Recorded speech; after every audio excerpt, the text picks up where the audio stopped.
আসসালামু আলাইকুম। স্বরাষ্ট্র উপদেষ্টা বলেছেন যে আইন শৃঙ্খলা পরিস্থিতি সন্তোষজনক আছে।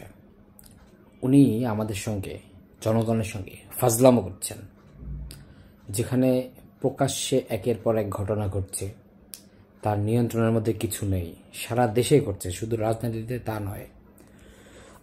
আমরা দেখতে পেয়েছি কিছুদিন আগে যে টিউলিপ সিদ্দিকী তিনি কিন্তু তার বিরুদ্ধে দুর্নীতির অভিযোগের ওঠার কিছুদিন পরেই তিনি পদত্যাগ করেছেন। বা আমরা ভারতের দিকে তাকালেও দেখতে পাই যে ছোটোখাটো আন্দোলন হলেই যখন দেখা যায় আর নিয়ন্ত্রণ করতে পারছেন না, তখন সংশ্লিষ্ট মন্ত্রী তারা পদত্যাগ করেন। পদত্যাগে তাদের কারণ চেয়ারের প্রতি তাদের লোভ নেই, তারা হচ্ছে গিয়ে জনগণের সেবা করবে, কিন্তু যখন দেখে যে না, জনগণ আমাকে চাচ্ছে না, তখন তারা চলে যায়।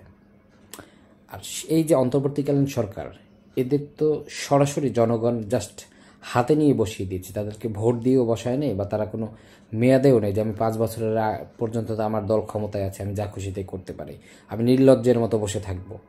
বিষয়টা তো সেরকমের না। বিষয়টা হচ্ছে আপনাকে জনগণ বসিয়েছে। ডক্টর ইউনূস তো কথায় কথায় বলেন যে ছাত্ররা আমাকে এখানে বসিয়েছে, তারা চাকরি দিয়েছে, আমি চাকরি করতেছি। তো শুধু ডক্টর ইউনূসকে চাকরি দিয়েছে এমন তো না, আপনাদের সবাইকে এই ছাত্ররা বা জনগণ, এই জনতা বসিয়েছে। তো সেই জনতা যখন আপনার বাড়ির সামনে গিয়ে বলে যে আপনাকে আমি চাই না, তখন আপনি সেটা তো কানিয়ে নিচ্ছেন না। আপনি বলছেন যে সন্তোষজনক আছে, আপনি বলছেন যে সন্ধ্যার পরে টের পাওয়া যাবে কি পরিস্থিতি। খুব তো উল্টাই পাল্টাই ফেলছেন। কি এমন করছেন? না দৃশ্যমান কিছু আছে, না কোনো কিছু থেমে গেছে। মানে পুলিশ, সেনাবাহিনী, যৌথ বাহিনীর কোনো টহল দেখলাম না, স্পেশাল কোনো কিছু দেখলাম না, বা অতিমাত্রায় কোনো মাঠে ঘাটে পুলিশ টুলিশ দেখলাম না।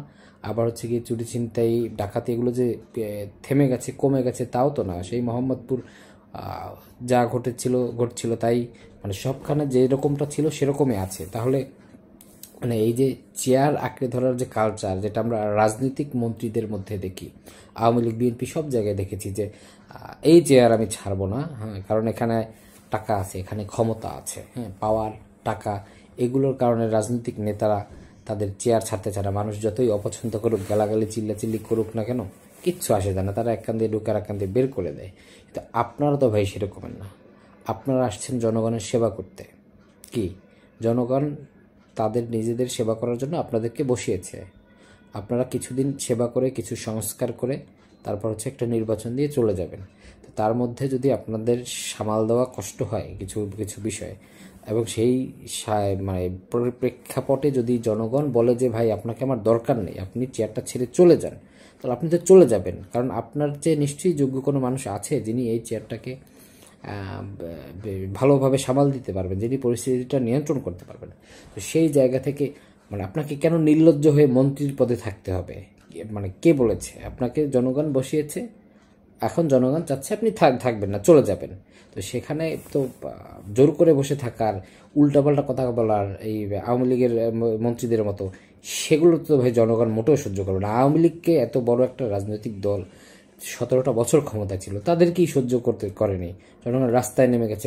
তো তাদেরকে জয় বাংলা করে দিয়েছে। এখন আপনারা হয়তো বা চাচ্ছেন যে যতক্ষণে জনগণ রাস্তায় নেমে আপনাদেরকে জয় বাংলা না করে দেয়, ততক্ষণ আপনারা এই চেয়ারে নির্লজ্জের মতো বসে থাকবেন।